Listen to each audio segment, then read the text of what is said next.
اس مارکت الارا کتاب کو لکھنے میں 30 سال کا طویل عرصہ لگا اور اس کا بیشتر حصہ جیل کی سلاخوں کے پیچھے تحریر کیا گیا۔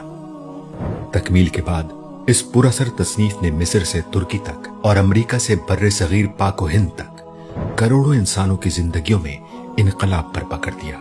اس عظیم کتاب کا نام تفہیم القرآن ہے۔ 1972 میں شائع ہونے والا یہ ایک ایسا ادبی شاہکار تھا جس نے جدید ذہن کے اسلام اور قرآن سے متعلق نظریات کو یکسر بدل دیا۔ اردو میں لاکھوں نسخوں کی اشاعت کے علاوہ کئی زبانوں میں اس کا ترجمہ کیا گیا۔ آج یہ آن لائن بھی پڑھی جاتی ہے اور قرآن کی کئی موبائل ایپلیکیشنز کا بھی حصہ ہے۔ عام فہم ہونے کی وجہ سے طالب علموں کے لیے کشش بھی رکھتی ہے۔ سوال پیدا ہوتا ہے کہ آخر وہ کیا خصوصیات ہیں جو بے شمار تفاسیر کے ہوتے ہوئے بھی قرآن پڑھنے والوں کو تفہیم القرآن کی طرف اٹریکٹ کرتی ہیں۔ تفہیم القرآن کے ذریعے عام آدمی قرآن کے مفہوم و مدعا کو آسانی سے سمجھ لیتا ہے۔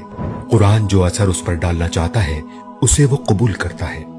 جو سوالات اس کے ذہن میں اٹھتے ہیں ان کے جوابات بھی ساتھ ساتھ مل جاتے ہیں۔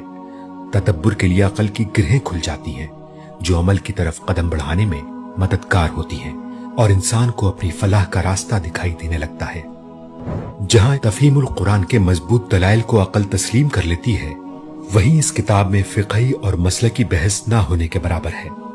ایک بات جو اس کے مصنف مولانا سید ابوالعلا مودودی کے پیش نظر ہے وہ یہ کہ قرآن کو ایک دعوت اور ایک نظام کے قیام کی جدوجہد کی کتاب کے طور پر پیش کیا جائے۔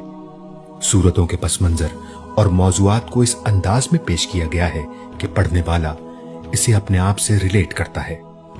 تفہیم القرآن انسان اور اس کے مسائل کے درمیان ایک زبردست کنیکشن قائم کرتا ہے، جس کے حوالے سے اس کے مصنف مولانا سید ابوالعلا مودودی نے خود کہا ہے کہ میں نے دنیا کے سارے علوم پڑھے لیکن جب قرآن کو پڑھا تو پتا چلا قرآن تو سارے علوم کا سرچشمہ ہے۔ یہ تو مسائل حیات کی شاہی کلید یعنی ماسٹر کی ہے۔ تفہیم القرآن آج بھی نئی نسل کی فکری تعمیر کا ذریعہ ہے۔